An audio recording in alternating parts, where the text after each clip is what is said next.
അസ്സാം വലൈക്കും dear friends. ഇന്നത്തെ നമ്മുടെ സ്പെഷ്യൽ നിങ്ങൾ ആരും ഇതുവരെയും ട്രൈ ചെയ്ത് നോക്കിയിട്ടില്ലാത്ത ഒരു അടിപൊളി വെറൈറ്റി റെസിപ്പിയാണ്. നമ്മുടെ ഈ വീഡിയോ കണ്ടുകൊണ്ടിരിക്കുന്ന സമയത്ത് നിങ്ങൾക്ക് ഇഷ്ടപ്പെടുകയാണെങ്കിൽ ഒന്ന് ലൈക്ക് ചെയ്തേക്കണേ. അതുപോലെ തന്നെ നമ്മുടെ ഈ ചാനൽ ആദ്യമായിട്ട് കാണുന്നവരും ഇതുവരെയും സബ്സ്ക്രൈബ് ചെയ്യാത്തവരും പ്ലീസ് ഒന്ന് സബ്സ്ക്രൈബ് ചെയ്തേക്കണേ. ഞാനിടുന്ന വീഡിയോസ് ഉടനടി കിട്ടുന്നതിനായി സബ്സ്ക്രൈബ് ബട്ടന്റെ തൊട്ടടുത്ത് കാണുന്ന ബെല്ലൈക്കൺ കൂടി ക്ലിക്ക് ചെയ്തിട്ട് ഓൾ എന്ന ഓപ്ഷൻ എനേബിൾ ചെയ്യാനും മറക്കല്ലേ. ആദ്യം തന്നെ ഇതിനായിട്ട് ഞാനിവിടെ അത്യാവശ്യം കുറച്ച് വലുപ്പമുള്ള നേന്ത്രപ്പഴമാണ് എടുത്തിട്ടുള്ളത്. അപ്പോൾ നല്ല പഴുത്ത പഴം നോക്കി എടുക്കുക. കുറച്ച് വലുപ്പമുള്ള നേന്ത്രപ്പഴമൊക്കെ ആണെന്നുണ്ടെങ്കിൽ ഒരു 3 എണ്ണമൊക്കെ എടുത്താൽ മതിയാകും. ഞാനിപ്പോൾ 4 മീഡിയം സൈസ് അത്യാവശ്യം വലുപ്പമുള്ള നേന്ത്രപ്പഴം എടുത്തിട്ടുണ്ട്. ഇത് 2ആയിട്ട് കട്ട് ചെയ്തെടുക്കുക. ഇപ്പോൾ ഓരോ നേന്ത്രപ്പഴവും 2ആയിട്ട് കട്ട് ചെയ്തെടുത്തിട്ടുണ്ട്. നേന്ത്രപ്പഴം എടുക്കുന്നതിന് മുമ്പായിട്ട് നല്ലതുപോലെ കഴുകി വൃത്തിയാക്കി തുടച്ചിട്ട് വേണം എടുക്കാനായിട്ട്.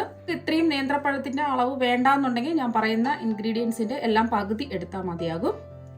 ഇനി നേന്ത്രപ്പഴം ഒന്ന് ആവിയായിട്ട് എടുക്കുന്നതിന് വേണ്ടിയിട്ട് ഇഡ്ഡലി ചെമ്പ് എടുത്തിട്ടുണ്ട്. 3 ഗ്ലാസ് വെള്ളം തിളപ്പിക്കാൻ വെച്ചിട്ടുണ്ട്. ഇനി ഇതിന്റെ ഉള്ളിൽ ഇതുപോലത്തെ ചെറിയ ഹോളുള്ള ഒരു തട്ടും കൂടി വെച്ചു കൊടുക്കാം.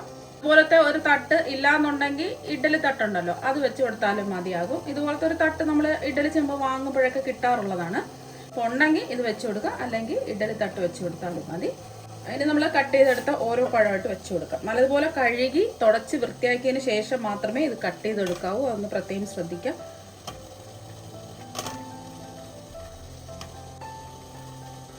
തീരെ അങ്ങ് പച്ചപ്പഴമൊന്നും എടുക്കരുത്, എന്നാൽ പിന്നെ വല്ലാത്തൊരു കറയുടെ ഒരു ചവ ഉണ്ടാവും. കുറച്ച് പഴുത്തിട്ടുള്ള പഴം വേണം എടുക്കാനായിട്ട്. തീരെ അങ്ങ് പഴുത്ത് കറുത്തു പോയ പഴവും എടുക്കരുത്. ഇനി മീഡിയം ഫ്ലെയിം വെച്ചിട്ട് മൂടി വെച്ച് ഇതൊന്ന് ആവിയേറ്റി എടുക്കാം. ഇപ്പൊ ഇത് ആവിയേറ്റാൻ വെച്ചിട്ട് ഒരു 10 മിനിറ്റ് കഴിഞ്ഞിട്ടുണ്ട്. ഇനി ഇതൊന്ന് തുറന്ന് നോക്കാം. ഇപ്പൊ പഴമൊക്കെ നല്ലോണം വെന്ത് വന്നിട്ടുണ്ട്. ഇപ്പൊ ഇത് ചൂടല്ലേ, ഇത് ചൂട് മാറാൻ വേണ്ടിയിട്ട് പുറത്തെടുത്ത് മാറ്റി വെക്കാം. ഇനി ഒരു മിക്സിയുടെ ചെറിയ ജാറിലേക്ക് 4 ടേബിൾ സ്പൂൺ പഞ്ചസാര ഇട്ട് കൊടുക്കാം. 1/4 കപ്പ് പഞ്ചസാരയാണ് എടുത്തിട്ടുള്ളത്. ഇത് അത്യാവശ്യം ചെറിയൊരു മധുരമേ ഉണ്ടാവുള്ളൂ. കുറച്ചും കൂടെ മധുരം വേണമെന്നുള്ളവർക്ക് 2-3 ടേബിൾ സ്പൂൺ പഞ്ചസാര കൂടി ചേർത്ത് കൊടുക്കാവുന്നതാണ്. അവരവരുടെ മധുരത്തിനനുസരിച്ച് പഞ്ചസാര കൂട്ടുകയും കുറയ്ക്കുകയൊക്കെ ചെയ്യും. ഇനി ഇതിലേക്ക് ഫ്ലേവറിന് വേണ്ടിയിട്ട് ഞാനിവിടെ 4 ഏലക്കയാണ് എടുത്തിട്ടുള്ളത്. ഈ ഏലക്കയുടെ തൊണ്ടെല്ലാം മാറ്റിയതിന് ശേഷം ഇതിലേക്ക് ഇട്ട് കൊടുക്കാം. ഇപ്പൊ ഏലക്കയുടെ തൊണ്ടൊക്കെ മാറ്റിയിട്ടുണ്ട്. ഈ പഞ്ചസാരയിലേക്ക് തൊണ്ട് മാറ്റിയ ഏലക്ക ഇട്ട് കൊടുക്കാം. ഇനി മധുരം ഒന്ന് ബാലൻസ് ചെയ്യാൻ വേണ്ടിയിട്ട് 1 നുള്ളു ഉപ്പും കൂടി ഇട്ട് കൊടുക്കാം. കൂടി പോരുത്, 1 നുള്ളു ഉപ്പ് ഇട്ട് കൊടുത്താൽ മതിയാവും. ഇനി നല്ലവണ്ണം ഇതൊന്ന് പൊടിച്ചെടുക്കാം. അപ്പോൾ നിങ്ങളുടെ കയ്യിൽ ഏലക്കാപ്പൊടി ഉണ്ടെന്നുണ്ടെങ്കിൽ പഞ്ചസാര മാത്രം ഒന്ന് പൊടിച്ചെടുത്താൽ മതിയാകും. ഏലക്കാപ്പൊടിയാണെന്നുണ്ടെങ്കിൽ നമ്മൾ പഞ്ചസാരയും കൂട്ടിച്ചേർത്ത ഏലക്കാപ്പൊടിയാണെന്നുണ്ടെങ്കിൽ 1 ടീസ്പൂൺ ഇട്ട് കൊടുക്കുക. അല്ലാതെ സാധാരണ പൊടിച്ചെടുത്ത ഏലക്ക മാത്രം വെച്ചിട്ട് പൊടിച്ചെടുത്ത ഏലക്കാപ്പൊടിയാണെന്നുണ്ടെങ്കിൽ 1/4 ടീസ്പൂൺ ചേർത്ത് കൊടുത്താൽ മതിയാകും. ഇനി നല്ലവണ്ണം ഒന്ന് പൊടിച്ചെടുക്കാം. അപ്പോൾ പഞ്ചസാരയും ഏലക്കയും നല്ലവണ്ണം പൊടിച്ചെടുത്തിട്ടുണ്ട്. ഇപ്പോൾ പഴത്തിൻ്റെ ചൂടൊക്കെ നല്ലവണ്ണം മാറിയിട്ടുണ്ട്. ഒട്ടും തന്നെ ചൂടൊന്നും ഇല്ല. ഇനി പഴത്തിൻ്റെ തൊലിയൊക്കെ നമുക്ക് മാറ്റാം. ഇപ്പോൾ തൊലിയെല്ലാം മാറ്റിയ പഴം മിക്സിയുടെ ജാറിലേക്ക് ഇട്ട് കൊടുത്തിട്ടുണ്ട്. ഇനി ഇതിലേക്ക് കുറച്ച് വെള്ളം ഒഴിച്ചു കൊടുക്കാം. ഒരു 2 ടേബിൾ സ്പൂൺ വെള്ളമാണ് ഒഴിച്ചു കൊടുക്കുന്നത്. അരയ്ക്കാൻ പാകത്തിന് ആവശ്യമായിട്ടുള്ള വെള്ളമാണ് ഒഴിച്ചു കൊടുത്തിട്ടുള്ളത്. വെള്ളം ഒഴിച്ചാൽ മാത്രമേ നല്ലോണം അരഞ്ഞു കിട്ടുള്ളൂ. പഴം നല്ല സ്മൂത്തായിട്ട് അരഞ്ഞു കിട്ടണം. ഒട്ടും തന്നെ കട്ടകളൊന്നും ഉണ്ടാവാൻ പാടില്ല. ഇതൊന്ന് അരച്ചെടുക്കാം. അപ്പോൾ പഴം നല്ല പേസ്റ്റ് പരുവത്തിന് അരച്ചെടുത്തിട്ടുണ്ട്.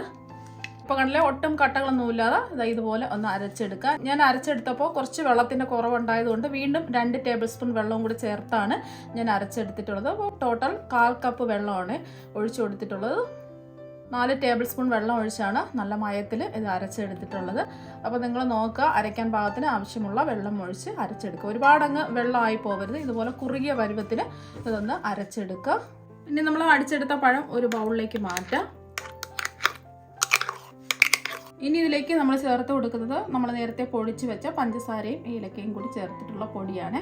ഇത് മുഴുവനും അങ്ങിട്ട് കൊടുക്കുക. ഇനി ഇതിലേക്ക് വറുത്ത പച്ചരിപ്പൊടി ഇട്ട് കൊടുക്കുക. 250 ml കപ്പിന് 1 കപ്പ് വറുത്ത പച്ചരിപ്പൊടിയാണ് എടുത്തിട്ടുള്ളത്.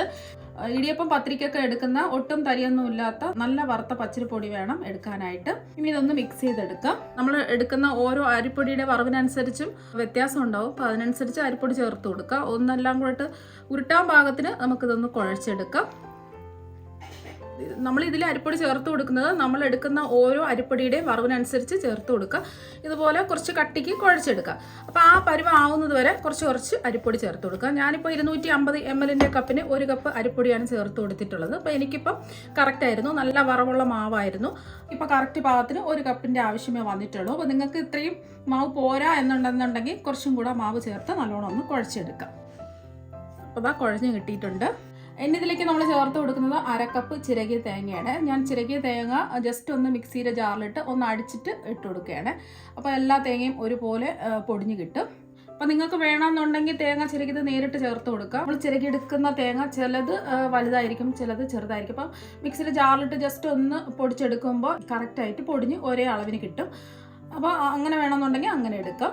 ഇനി ഇതിലേക്ക് നമ്മൾ ചേർത്ത് കൊടുക്കുന്നത് 1 ടേബിൾ സ്പൂൺ കശുവണ്ടി ചെറുതായിട്ട് കട്ട് ചെയ്തെടുത്തതാണ്. ഇത് ചേർത്ത് കൊടുക്കുമ്പോൾ ഇടയ്ക്ക് കടിക്കുമ്പോൾ ഒരു പ്രത്യേക ടേസ്റ്റ് ആയിരിക്കും.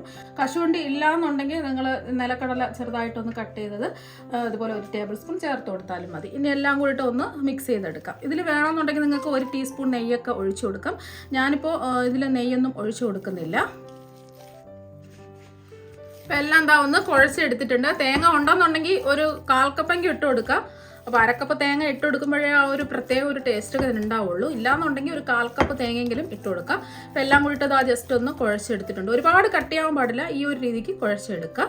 ഇനി ഇത് ചെറിയൊരു നാരങ്ങ വലിപ്പത്തിലുള്ള ഉരുളകളാക്കി എടുക്കുക. അപ്പോൾ അതിന് മുമ്പായിട്ട് കൈ ജസ്റ്റ് ഒന്ന് കഴുകി വൃത്തിയാക്കിയതിന് ശേഷം മാവ് എടുക്കുക. അല്ലാന്നുണ്ടെങ്കിൽ എണ്ണ തടവുകയോ നെയ്യ് തടവുകയോ ചെയ്തിട്ട് വേണം ഈ മിക്സ് ഒന്ന് എടുക്കാനായിട്ട്. കയ്യിൽ ഒട്ടി പിടിക്കാതിരിക്കാൻ വേണ്ടിയിട്ടാണ്. അപ്പോൾ കുറച്ച് മിക്സ് എടുക്കുക. ഇനി ഇതിൽ നിന്നും കുറച്ച് മിക്സ് എടുക്കുക. എന്നിട്ട് ഇതുപോലെ ഒന്ന് ഉരുട്ടിയെടുക്കുക. അപ്പോൾ ഈ ഒരു രീതിക്ക് ഒട്ടും സ്ക്രാച്ച് ഒന്നും ഇല്ലാതെ നല്ലോണം ഒന്ന് ഉരുട്ടിയെടുക്കുക. അപ്പോൾ ബാക്കിയെല്ലാം ഇതുപോലെ തന്നെ നമുക്ക് ഉരുട്ടിയെടുക്കാം.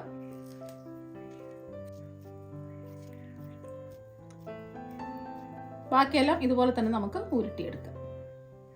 അപ്പം എല്ലാം എന്താ ഇതുപോലെ ചെറിയ ഉരുളകളാക്കി ഉരുട്ടിയെടുത്തിട്ടുണ്ട്. ഇനി ഇതൊന്ന് ആവിയേറ്റി എടുക്കുന്നതിന് വേണ്ടിയിട്ട് ഞാനിവിടെ 3 ഗ്ലാസ് വെള്ളം തിളപ്പിക്കാൻ വെച്ചിട്ടുണ്ട്. ഞാനിപ്പോൾ ഇതുപോലത്തെ ഒരു സ്റ്റീമറാണ് എടുത്തിട്ടുള്ളത്.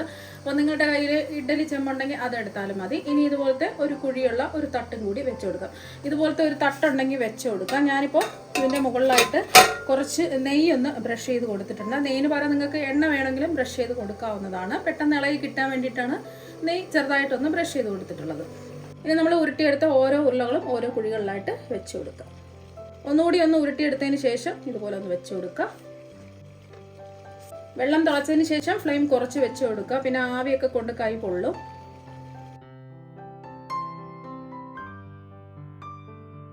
ഈ സ്റ്റീമറിൻ്റെ തട്ടിൽ നെയ്യോ എണ്ണയോ ഒന്ന് തടവിയതിന് ശേഷം എല്ലാ ഉരുളകളും വെച്ച് കൊടുത്തിട്ട് നേരിട്ട് ഇതുപോലെ ഒന്ന് വെച്ച് കൊടുത്താലും മതി.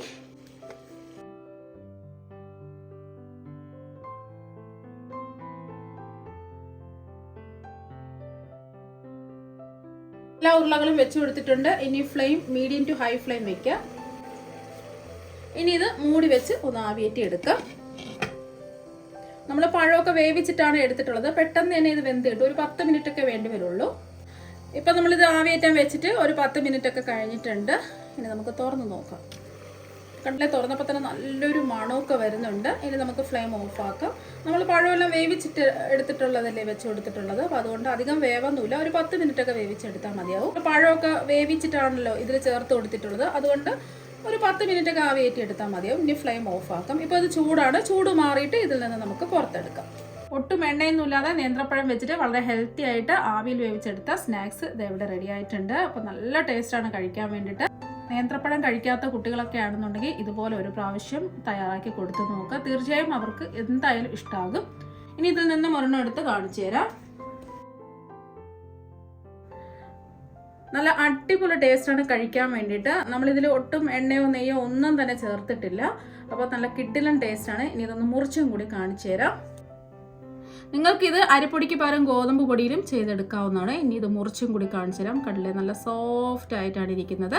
അപ്പോൾ നിങ്ങളെല്ലാവരും ഇതുപോലെ ഒരു പ്രാവശ്യം ഒന്ന് ട്രൈ ചെയ്ത് നോക്കുക. തീർച്ചയായും നിങ്ങൾക്ക് എല്ലാവർക്കും ഒരുപാട് ഇഷ്ടമാകും. അപ്പോൾ നമുക്ക് മറ്റൊരു വെറൈറ്റി വീഡിയോ ആയിട്ട് വീണ്ടും കാണാം. താങ്ക്